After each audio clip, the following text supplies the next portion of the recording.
মাৰ্ঘেৰিটা সমষ্টিবাসী ৰাইজক আন্তৰিক অভিনন্দন আৰু হিয়া উজাৰি ধন্যবাদ জ্ঞাপন কৰিছোঁ। তেওঁলোকৰ সহায় সহযোগিতা আৰু আশীৰ্বাদৰ কাৰণে আজি আমাৰ মাৰ্ঘেৰিটাৰ প্ৰাৰ্থী ভাস্কৰ শৰ্মাদেৱ তৃতীয়বাৰৰ বাবে বিধায়ক হৈছে আৰু তৃতীয়বাৰ বিধায়ক হোৱাৰ কাৰণে আমি সকলো কাৰ্যকৰ্তা আৰু মাৰ্ঘেৰিটাবাসী ৰাইজে খুবেই আনন্দিত আৰু উৎফুল্লিত। আপোনালোকে দেখি পাইছে ইমান আনন্দ ফূৰ্তি ইয়াত কৰি আছে ৰাইজে।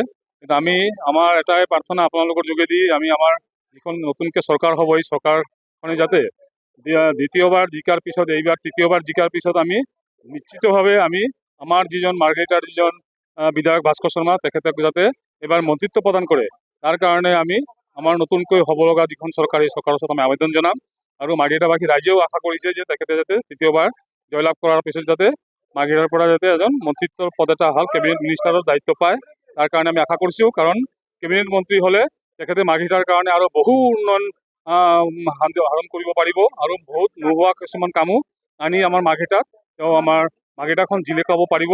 কাৰণ তেওঁৰো এটা সপোন দেখিছোঁ আমি যে তেওঁ এইবাৰ ইলেকশ্যনৰ সময়ত কৈছিলে যে আমি মাৰ্ঘেৰিটাখনকো বহুত ডাঙৰ ডাঙৰ চিটিৰ নিচিনাকৈ পৰিকল্পনা মাফিক যাতে আমি উন্নয়ন কৰিব পাৰোঁ তাৰ মোৰ এটা ইচ্ছা আছে বুলি তেওঁ প্ৰকাশ কৰিছিলে। সেইকাৰণে সেইটো মন্ত্ৰী নোহোৱাকৈ এইটো কৰা সম্ভৱ নহয়, অকল বিধায়কৰ পুঁজিৰে এইটো সম্ভৱ নহয়। মন্ত্ৰী হ'লে মই ভাবোঁ যে মাৰ্ঘেৰিটাত আমি আৰু নতুনত্ব বহুত কিছুমান উন্নয়ন আমি দেখি পাম ভাস্কৰ শৰ্মাৰ নেতৃত্বত। তাকে মই আশা কৰিছোঁ যে এইবাৰ যাতে তেখেতক মন্ত্ৰিত্বটো প্ৰদান কৰা হয়। এই মাৰ্ঘেৰিটা সমষ্টিৰ পৰা জয়ী হৈছে তাৰ বাবে আমি প্ৰত্যেকজন ভোটাৰক ধন্যবাদ জ্ঞাপন কৰিছোঁ।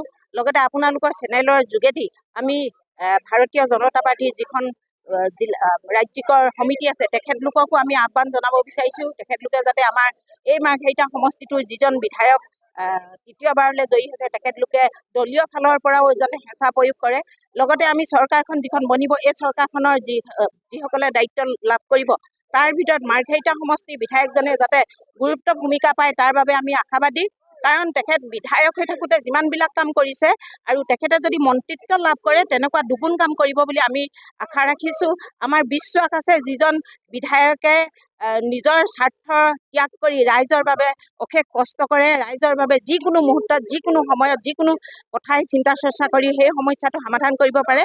সেয়েহে তেখেত যদি মন্ত্ৰী হয় তেতিয়াহ'লে এই অঞ্চলটো মানে এজন মন্ত্ৰীয়ে যিখিনি সুবিধা দিব লাগে বা যিখিনি উন্নয়ন কৰিব লাগে সেইখিনি গোটেইখিনি কৰিব বুলি আমাৰ আত্মবিশ্বাস আছে।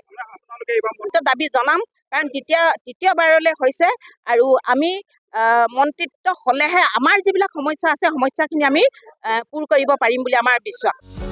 যিকোনো খবৰৰ বাবে যোগাযোগ কৰক আমাৰ এই নম্বৰত 9181 307 221।